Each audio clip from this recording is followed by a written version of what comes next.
좋은 교회가 어떤 교회인가? 좋은 교회가 있다고 하는 것은 좋지 않은 교회도 있다는 것입니다. 좋은 교회는 어떤 교회로, 좋은 성도는 어떤 성도인가? 좋은 성도가 있다는 것은 그렇지 못한 성도도 있다는 것입니다. 여러분, 기왕이면 우리 교회가 하나님 앞에서, 사람들 앞에서가 아닙니다. 하나님 앞에서 좋은 교회, 하나님 앞에서 좋은 성도 되시기를 축복합니다. 첫째는 하나님이 기뻐하시는 생활을 하고 있는가 하는 것입니다. 매일 하루하루 삶이 하나님을 중심하는 삶인가, 그래서 하나님이 기뻐하는 삶인가 아닌가, 여기에 따라서 좋은 교회, 좋은 성도가 나누어집니다. 빌립보 4장 18절에 보면 한번 읽어볼까요? 시작. 내게는 모든 것이 있고 또 필요한 자라. 내가 너희도 병에 너희가 준 것을 받으라고 내가 강구하니 이는 다시 말한 감미로우신 이유로 하나님을 기쁘시게 할 것이다. 하나님을 기쁘시게 한 것이다. 오늘 우리의 이 예배가 하나님을 기쁘시게 하는 예배되기를 축복합니다. 빌립보 교회를 향해서 주어지는 말씀이지요. 하나님을 기쁘시게 했다. 그 다음에 19절에 보니까 시작. 나의 하나님이 그리스도 예수 안에서 영광과 함께 결론으로 말하면 하나님을 기쁘시게 했더니 하나님이 필요한 것들을 공급해 주셨다는 것입니다. 하나님을 기쁘시게 하는 삶, 하나님을 높이고 그분 말씀 따라 그분의 가르침대로 섬기며 드림이 있고 나눔이 있는 삶을 하나님이 기뻐하십니다. 두 번째는 분명한 신앙 고백이 있는가 없는가 하는 것입니다. 분명한 신앙 고백. 하나님이 누구신가? 하나님이 나와 어떤 관계인가? 여기에 대한 해답이 분명해야 돼요. 언젠가 어느 게 집회 가가지고 어느 권사님하고 식사 대접한다고 그랬는데 앉아서 식사하면서 자기 자랑을 막 하더라고요. 교회를 위해서 이렇게 하고 저렇게 하고. 믿음이 없어요. 들어보니까. 권사님에게 있어서 하나님은 어떤 분입니까? 물었더니 대답을 못해요. 천지 만물을 창조하신 하나님, 아브라함의 하나님, 이삭의 하나님, 야곱의 하나님은 있는데 내 하나님이 있는가 하는 것입니다. 예수님이 어느 날 베드로에게 물으시지요. 베드로야, 너는 나를 누구라고 하느냐?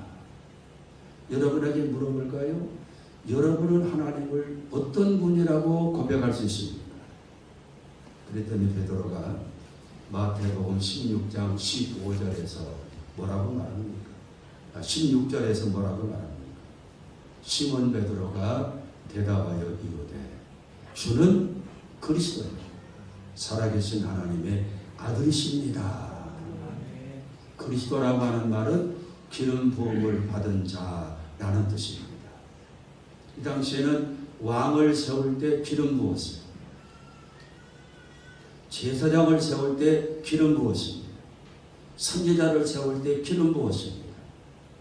주는 그리스도요 라고 하는 말은 주님은 나의 왕이십니다. 주님은 제사장이어서 하나님과 나 사이를 연결하시는 분입니다. 주님은 나의 선지자요 나를 가르치는 스승입니다. 이런 고백입니다. 그랬더니 하나님이 이 고백을 매우 기뻐하십니다. 그리고는 18절에 보니까 내가 너에게 이른다. 너의 이름이 시몬이지만 이제부터는 베드로라고 하여라. 내가 이 반석 위에 내 교회를 세울 것이라. 음보의 권세가 이기지 못할 것이니라. 여러분, 분명한 신앙 고백이 우리에게 있어야 됩니다. 매 주일마다 우리가 조금 전에도 사도신경을 고백했습니다. 사도신경은 성경을 주요한 내용을 압축하고 그것을 믿는다는 고백입니다.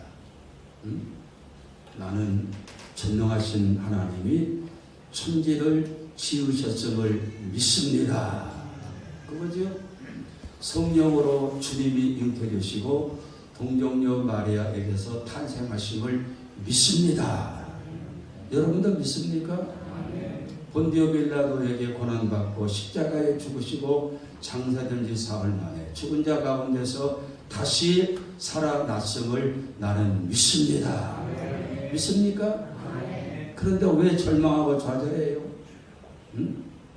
하늘에 오르사 하나님 우편에 계시다가 살아있는 자, 죽은 자를 심판하기 위해서 다시 세상에 오실 것을 믿습니다. 나는 성령을 믿고 거룩한 교회와 성도의 교제와 죄 용서하시는 것과 몸의 부활과 영생을 믿습니다. 이게 사도신경의 고백입니다.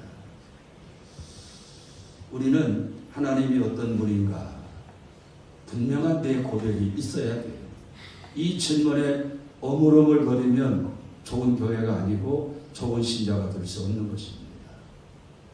세 번째는 자기 십자가를 어떻게 하는가. 자기 십자가가 뭡니까? 내게 주신 직분이 십자가지요. 십자라는 직분, 소중한 십자가입니다. 또 내게 주신 사역의 자리, 교회 안에 우리에게 주어진 사역의 자리가 있지요. 내 가족도 십자가입니다. 이 십자가를 질질 끌고 가다가 놓아버리고 버리고 가는 사람도 있습니다. 질질 끌고 다녀요. 힘들다고 놓아버립니다. 그런가 하면 힘들고 어려워도 기도하면서라도 힘들어도 내가 감당해야지 치고 가는 사람이 있습니다. 우리는 어떤 타입입니까? 벳세메스로 향해 가는 암소를 한번 보세요. 블레셋 사람들에게 법궤를 뺏겼습니다. 그런데 오랜만에 법궤가 다시 이스라엘 땅으로 돌아오는데 거기에 손대는 사람들마다 어려움을 겪습니다. 두려운 아무도 법궤 근처에 가려고 하지도 않습니다. 돌아오긴 돌아와야 되는데 누군가는 해야 되는데 나서는 사람이 없어요. 그때 암소 2마리, 첫나는 암소입니까? 암소나 그랬으니까 새끼 낳은 지 얼마 안 되는 암소입니다. 그 암소를 끌어다가 수레를 지게 하고 그 수레 위에 법궤를 올려놓습니다. 그랬더니 이 암소가 수레 위에 얹은 법궤를 짊어지고 십자가지요? 짊어지고 어떻게 가는가? 사무엘상 6장 12절에 보니까 이렇게 되어 있습니다. 암소가 벳세메스 길로 바로 행하여 왔다 갔다 하지 않았다는 겁니다. 곧바로 갔다는 것입니다. 대로로 가면 갈 때 울고 왜 울었을까요? 힘드니까 울었을 겁니다. 힘들어도 내가 감당해야 될 일이니까 내가 지고 가야지. 좌우로 치우치지 않았어요. 왔다 갔다 하지 않았습니다. 바른 길로 갔습니다. 결국 어디까지 갔습니까? 국경선까지 갔습니다. 끝까지 사명을 감당하고 있습니다. 자기 십자가를 지고 갔습니다. 여러분 십자가를 질질 끌고 갑니까? 마지못해 끌고 갑니까? 놓아버립니까? 힘들다고. 그러나 힘들어도 내가 짊어져야 될 십자가로 알고 인내하며 기도하며 울면서라도 그 십자가를 지고 가려는 교회, 성도, 이게 좋은 교회요, 좋은 성도입니다.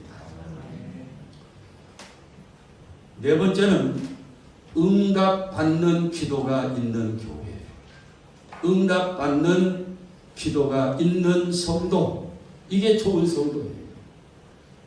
여러분, 응답받는 기도가 있습니까? 응답받는 기도가 있으려면 선제되어야 될 것이 있습니다. 뭡니까? 기도를 해야 돼요. 기도를 하지도 않고 응답이 오기를 바란다면 참 문제겠지요. 드리는 기도가 있어야 받는 은혜도 있는 것입니다.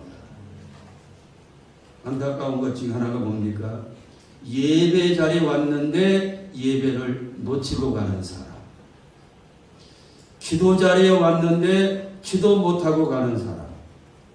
헌신의 기회가 주어졌는데 헌신하지 못하는 성도. 참 안타깝지요. 여러분, 기도에 힘써서 여러분의 인생이 기도 응답으로 연결되어지는 이런 인생 되기를 축복합니다. 제가 어느 날 기도하는 가운데 참 하나님 앞에 감사했어요. 기도한 대로 다 되는 것입니다. 기도한 대로 다 응답이 주어졌어요. 여러분도 그런 삶이 되기를 축복합니다. 마지막으로 중요한 것이 있습니다. 좋은 교회, 좋은 성도. 예배입니다. 예배. 경건한 예배가 있는가? 활기찬 예배가 있는가? 예배에 집중하는가? 예배를 어떻게 드리는가? 거기에 좋은 교회, 좋은 성도가 있습니다. 여러분, 예배를 어떻게 드립니까? 예배를 어떻게 드립니까? 예배는 하나님과 함께하는 시간인데 정말 내가 예배 드릴 때마다 하나님과 함께하는가?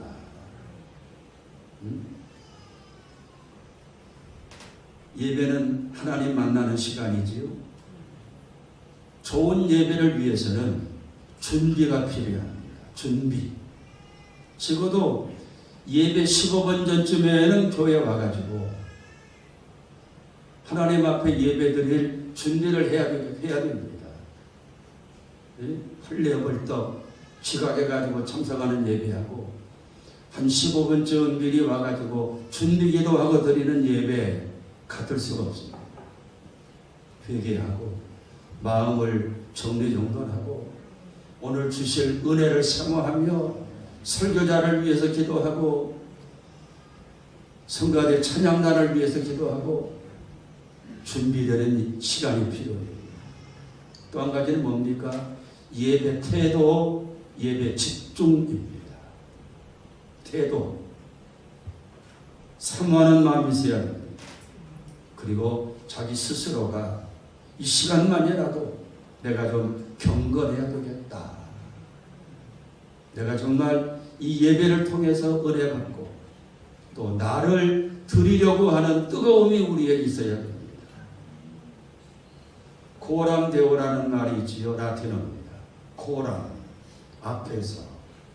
데오는 하나님, 코람 데오는 하나님 앞에서. 우리의 하루하루가 코람 데오라면 참 좋겠습니다만은 적어도 이 예배 시간만은 코람 데오가 되어야 되지 않겠습니까? 하나님 앞에서. 바울이나 또 칼빈 같은 사람들은 이런 단어를 즐겨 사용했습니다. 매 순간마다 때마다 일마다 코람데오 코람데오 하나님 앞에서 거기에 진지함이 있는 것입니다. 경건함이 있고요. 순수함이 있습니다. 적어도 예배 시간만은 그런 시간 되어야 되지 않겠습니까? 여러분, 성도 여러분, 우리 교회처럼 예배 태도, 예배 집중이 잘된 교회 그리 많지 않습니다. 활기도 있고 그리고 경건하고 활기와 경건함이 서로 상반되는 단어 같지만 이것은 좋은 조화를 이루어야 되는데 우리 교회 안에서는 이것이 이루어지고 있습니다. 처음 우리 교회 와서 예배 드리고 나가는 분들은 아주 그냥 신선하고 경이롭고 감동적이다 이런 얘기를 참 많이 합니다. 우리 교회 예배는 특색이 있죠. 사회가 없습니다. 다 같이 묵도하심으로 예배드립시다. 찬송가 몇 장 하겠습니다. 아무개 누구 나와서 기도하겠습니다. 사도신경으로 신앙 고백하겠습니다. 이런 거 없어요. 이런 거 없습니다. 그저 물 흐르듯 그리고 거기에 거룩함이 있고 경감이 있습니다. 그리고 찬양과 설교 시간에는 뜨거운 활기가 넘칩니다. 예물 드릴 때는 엄숙함이 묻어 있어요. 나의 모든 것을 드린다는 그 정성이 담겨 있습니다. 그런 가운데 주님의 임재함을 경험하고 거기에 응답이 있고 거기에 소망이 있고 거기에 능력이 임하고 문제 해결되고 믿음은 증진되고 오늘도 그런 예배가 연출되기를 축복합니다. 예배에 목숨 걸어야 돼요. 예배는 우리가 하루하루 살아가는 24시간 또 일주일 가운데 가장 절정의 시간이 되어야 됩니다. 크라이막스라 그러지요. 영화를 보면 절정의 순간이 있습니다. 일주일 가운데 가장 절정의 순간, 크라이막스. 그게 바로 오늘 예배가 돼야 돼요. 오늘 가인과 아벨의 예배를 보면서 어떻게 우리 예배가 더 좋은 예배가 될 수 있을까? 이런 문제를 함께 나누려고 합니다. 아담과 하와가 하나님의 명령을 어기고 선악과를 먹음으로 그들이 죄를 짓게 되고 에덴 동산에서 쫓겨납니다. 가인과 아벨은 에덴 동산에서 쫓겨난 아담과 하와가 낳은 아들 형제입니다. 두 아들의 재능이 달라요. 큰아들 가인은 농사를 짓습니다. 작은 아들 아벨은 양치는 자, 목축업을 합니다. 세월이 지났습니다. 이들이 장성한 어른이 되었습니다. 하나님께 제사를 드립니다. 예배를 드리는데 놀랍게도 큰아들 가인과 그 제사는 하나님이 받지 않으시고 아벨과 그의 제물은 하나님이 받으셨습니다. 성경에 그렇게 말하지요. 창세기 4장 4절과 5절에 그렇게 말합니다. 여호와께서 아벨과 그의 제물은 받으셨으나 가인과 그의 제물은 받지 아니하셨다. 똑같은 예배를 드리는데 그런데 아벨이 드린 제물을 하나님이 받으셨는데 가인이 드린 제물은 하나님이 받지 않으셨습니다. 이 받지 않는다라고 하는 말이 원어에 보니까 쳐다보지도 않았다는 것입니다. 누가? 하나님. 우리가 예배 드린다고 여기 앉아 있는데 하나님이 쳐다보시지도 않는다면 얼마나 가슴 아픈 일입니까? 옆 사람은 은혜 받았다고 난리를 쳐댑니다. 아벨과 가인이 그쪽 아닙니까? 가인의 예배는 하나님이 받으셨어요. 아벨의 예배는 얼마나 아벨이 기뻤겠습니까? 그런데 가인의 예배는 하나님이 쳐다보시지도 않았습니다. 왜 그랬을까? 오늘 이 말씀이 핵심적인 말씀입니다. 예배의 태도입니다. 태도. 하나님이 아벨과 그의 제물을 받으셨다. 아벨이 드린 제물이 뭡니까? 4절에 보니까 양의 첫 새끼와 그 기름이라고 했습니다. 첫 새끼 그 기름. 첫 새끼. 출애굽기 13장 12절에 보니까 너는 태에서 처음 난 것과 내게 있는 가축의 태에서 처음 난 것을 구별하여 여호와께 드리라. 수컷은 것입니다. 연결해 보면 처음 난 수컷은 여호와의 것이니 그들이 태어나면 구별해라. 따로 키워라 이 말이에요. 레위기 22장 19절에 보면 기쁘게 받으심이 되도록, 하나님이 기쁘게 받으심이 되도록 소나 양이나 염소에 흠없는 수컷을 드릴지니라. 흠없는 것이 추가됩니다. 그리고 레위기 22장 20절에 보니까 한번 따라해 볼래요? 시작. 성경 안 따라옵니까? 여기까지. 흠 있는 것은 무엇이나 너희가 드리지 말 것은 그것이 기쁘게 받으심이 되지 못할 것이니라. 흠 있는 것은 하나님이 기뻐하지 않는다는 거예요. 흠 있는 것. 22절에 보면 흠 있는 것이 구체적으로 나옵니다. 눈먼 것, 상한 것, 배임을 당한 것, 종기 있는 것, 습균 있는 것, 비루 먹은 것 여호와께 드리지 마라. 이런 것들은 하나님이 받지도 않으십니다. 사랑하는 여러분, 아벨이 드린 제물을 하나님이 받으셨다는 것은 바로 이것입니다. 아벨의 목장에는 많은 짐승들이 있었을 것입니다. 소도 나오고 양도 나오고 염소도 나오고. 소가 어느 날 첫 새끼를 낳았어요. 먼저 뭘 먹였습니까? 수컷인지 암컷인지.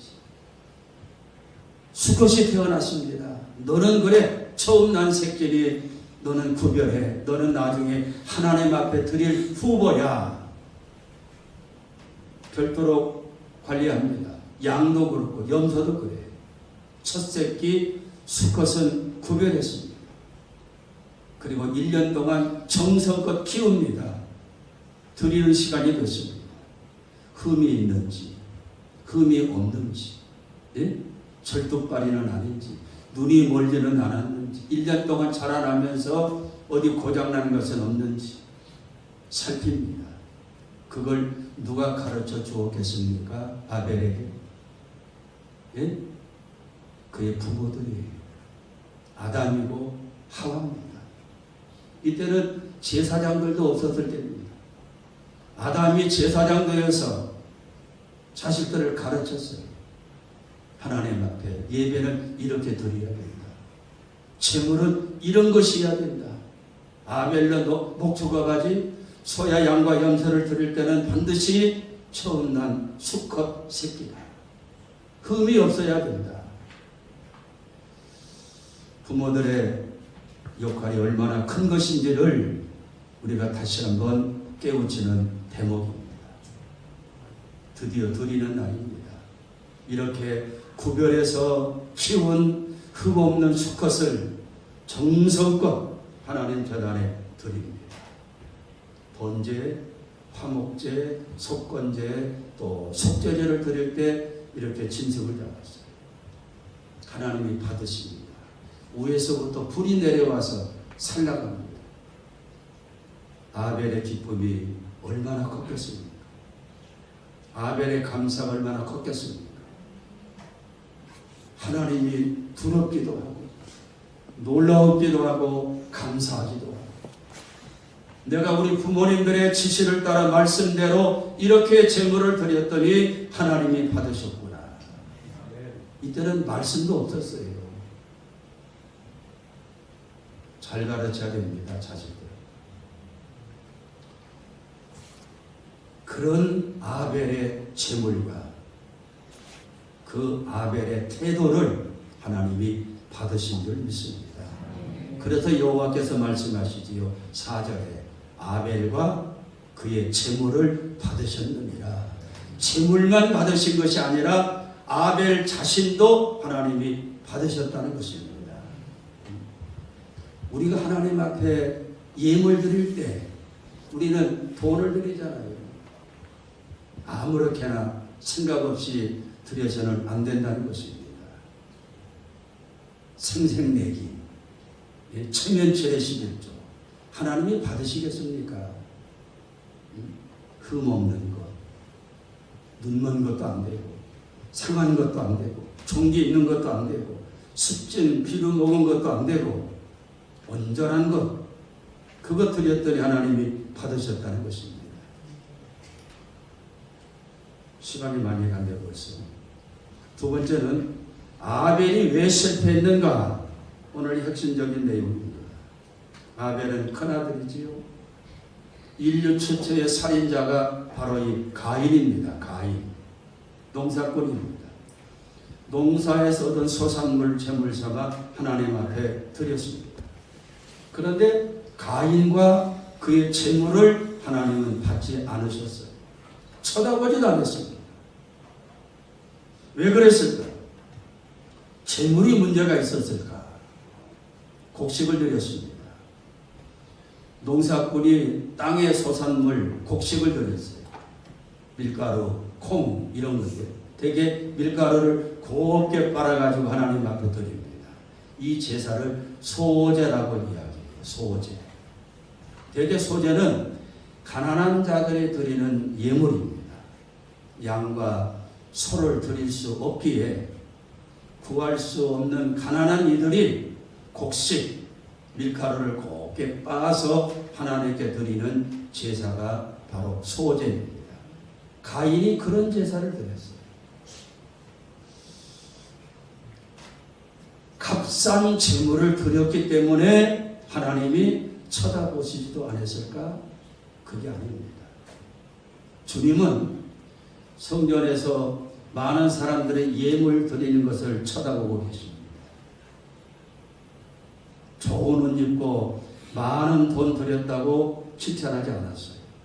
가난하지만, 가난한 궁색이 여릿하지만 정성을 다해서 부끄러운 마음으로 엽전 2개를 드리는 과부의 모습을 보시고 칭찬합니다. 저 과부가 누구보다도 많은 것을 내게 드렸느니라. 온갖 정성이 담겨있는 예물입니다. 값싼 재물, 값비싼 재물, 이게 문제가 아니에요. 액수가 많고 적고 이게 문제가 아닙니다. 드리는 사람의 태도, 드리는 사람의 마음, 정성, 이게 문제예요. 우리 집은 오늘도 요즘에도 토요일이면 돌을 대리미로 데리느라고 정신이 없습니다. 그 정성이지요, 태도지요. 우리 사모는 또 봉투에 담아가지고 거기다가 리본을 달아요. 하나님 앞에 드리는 선물인데 어떻게 맨 봉투에다 하나님 이거 드리느냐. 곱게 산 리본을 가게에서 사다가 이쁘게 잘라가지고 리본을 달아서 하나님 앞에 드립니다. 그게 태도지요. 하나님 존중하는 태도, 하나님 사랑하는 태도, 하나님을 높이려는 태도. 가인이 제사를 드렸는데 하나님이 쳐다보지도 않으신 것은 가인의 됨됨이가 문제였습니다. 가인의 인격이 문제였어요. 가인이 드리는 재물, 가인 자신, 우리 한번 생각해 볼까요? 가인은 농사 짓는 사람이었으니까 곡식을 거두어서 쌓아놓았을 것입니다. 그것을 하나님 앞에 드릴 때 어떤 방식으로 했을까? 아벨은 소와 양의 첫 새끼 수컷을 흠없고 점도 없는 것을 구별해서 1년 동안 잘 키웠다가 하나님 앞에 구별해서 선택해서 선별해서 드린 것이라면, 가인은 창고에 쌓아둔 그릇에서 한 바가지 떠다가 갈아가지고 하나님 앞에 드린 것은 아니었는지, 저는 그렇게 생각해요. 가인은 그랬을 것이다. 왜냐하면 그 뒤에 나오는 가인의 됨됨이를 보면 능히 그러거든. 바가지로 푹 떠다가 갈아가지고 하나님 받으세요 했을 것 같아요. 여러분, 우리는 어떻게 하나님 앞에 예물을 드립니까? 11조를 어떻게 드려요? 감사를 어떻게 드립니까? 우스갯소리로 옛날에 그런 날을 많이 했죠. 헌금 바구니가 돌아오면 지갑을 뒤져가지고 헌금 포주머니를 뒤져가지고 이거 5만 원짜리네, 너는 들어가 있어. 파란 거 나오면 그래 너 나와. 이런 건 아닙니까? 그거 하나님이 쳐다보시겠어요? 10,000원짜리 감사가 5년 전에도 10,000원짜리 감사고 지금도 10,000원짜리 감사라면 거기에 무슨 정성이 있겠습니까? 정성, 진정성, 하나님을 사랑하는 마음, 감사하는 마음, 액수가 적든지 크든지 그 중심, 그걸 보시고 하나님이 흠양하여 주신다는 것입니다. 헌금도 미리미리 준비하는 겁니다. 소득이 나오면 제일 먼저 11조 먼저 떼는 거예요. 감사떼고. 하나님이 그가 드린 예물을 받지 않으시고 쳐다보지도 않을 때 가인의 모습이 어떤 모습이었습니까? 5절에 보니까 가인이 몹시 분하고 얼굴색이 변했다. 붉거나 안색이 변하고 분노에 가득 찬 얼굴이었습니다. 조금이라도 생각할 줄 아는 사람이라면, 손톱만한 믿음이라도 있다고 하면 왜 그랬을까? 왜 하나님이 내 예배를 받으시지 않았을까? 내가 잘못한 것은 무엇이었을까? 이게 바로 소망이 있는 사람이고 미래가 있는 사람이고 복이 있는 사람 아니겠습니까? 소크라테스가 그런 말을 했습니다.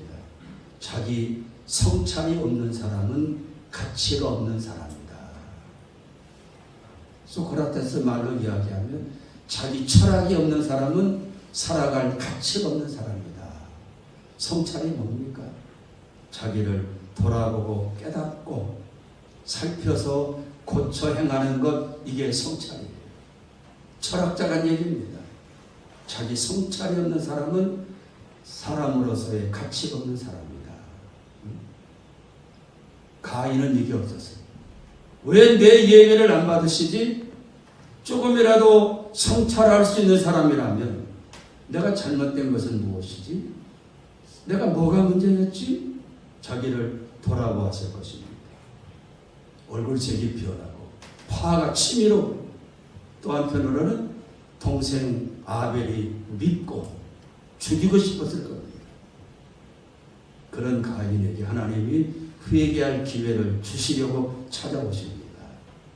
6절에 뭐라고 말합니까? 한번 읽어볼까요? 시작.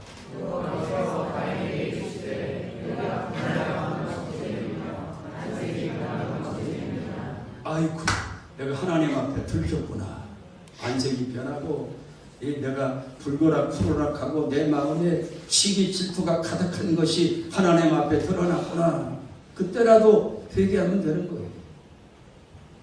7절 봅시다. 시작.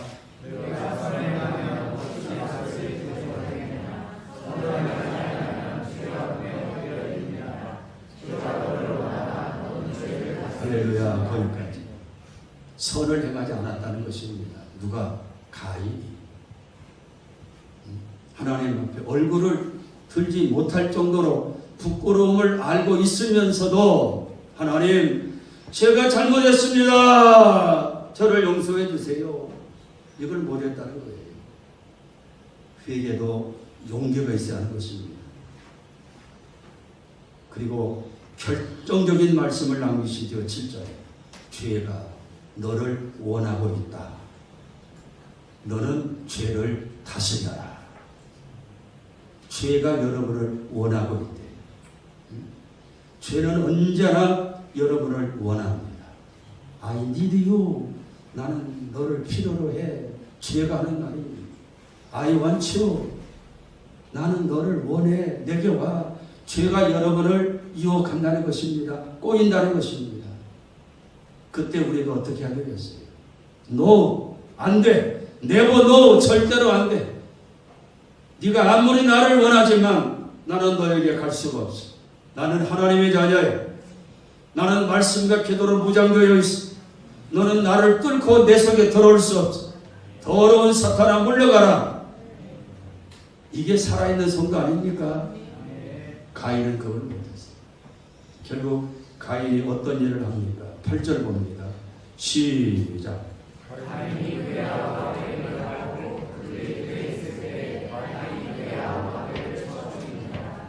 돌이킬 수 없는 수렁으로 빠집니다. 살이랑 동생을 죽입니다. 여러분, 예배 잘 드려야 돼요. 예물도 잘 드려야 됩니다. 나는 드린다고 흉내내지만 하나님은 쳐다보지도 않는다니까요. 그저 성전 문턱만 바꿔가는 사람들이 아니라 하나님이 기뻐하시고 하나님이 감격해 하시고 하나님이 감동하셔서 내가 너에게 무엇을 줄꼬. 네? 마태복음 5장 23절 읽어봅니다. 그리고 말씀을 끝내야 되겠지요. 시작.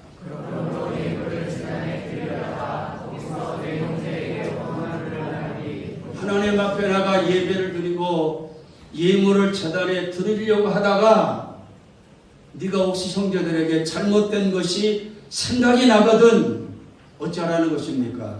24절 시작.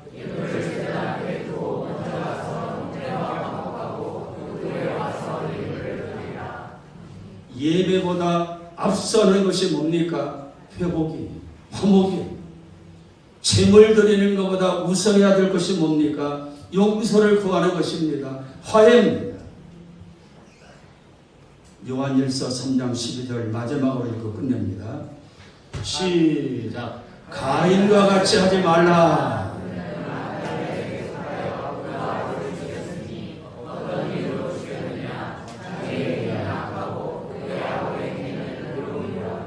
여기 보면 악한 자라 그랬고 두 번씩이나 행위가 악하다 그랬습니다. 그가 드린 제사를 하나님이 쳐다보시지도 않았던 것은 가인 자신이 악한 자였기 때문이라는 거예요. 제물을 받지 않으셨기에 가인이 악한 자 된 것이 아니라 본래 회개가 없고 악한 자였기 때문에 그가 예배 드린다고 나와 있었지만 하나님은 쳐다보지도 않았다는 것입니다. 여러분, 예배 드릴 때마다 나를 살펴봐야 돼요. 하나님이 내 예배를, 내 예물을 받으실까? 네? 누구하고 척진 것 있으면 찾아가 화해하고 용서를 구하고 죄송합니다. 잘못됐습니다. 그런 바탕에서 우리의 기도도 상달되고 예배도 상달되고 예물도 하나님이 받으시는 것입니다. 여러분, 하나님이 쳐다보시는 예배, 네? 하나님이 기뻐 받으시는 예배 되시기를 바랍니다. 예물이 적고 많음이 문제가 아니에요. 드리는 내 자신이 문제입니다. 지각하지 말고 태도가 문제예요. 왔다 갔다 하지 말고. 그렇지요? 정성을 다해서 신령과 진정성이 있는 예배. 형제와 쌓인 담이 있다면 가서 화해하고 용서를 구하고 그리고 기도하고 예배드리죠. 예배 승리하시기 바랍니다. 예배 승리는 인생 승리예요. 예배를 통해서 우리는 하나님을 뜨겁게 채우며 세상을 이길 수 있는 능력을 심고 이 세상을 승리할 수 있습니다. 거룩함과 활기가 있는 예배, 정성이 가득한 예배, 역동적이고 활기찬 예배. 우리 교회 예배가 이런 교회가 되고 여러분도 그런 예배가 되어서 하나님이 기뻐하시는 아름다운 교회 되기를 축복합니다. 할렐루야. 말씀 붙들고 기도합니다. 회개하면서 기도합니다. 할렐루야.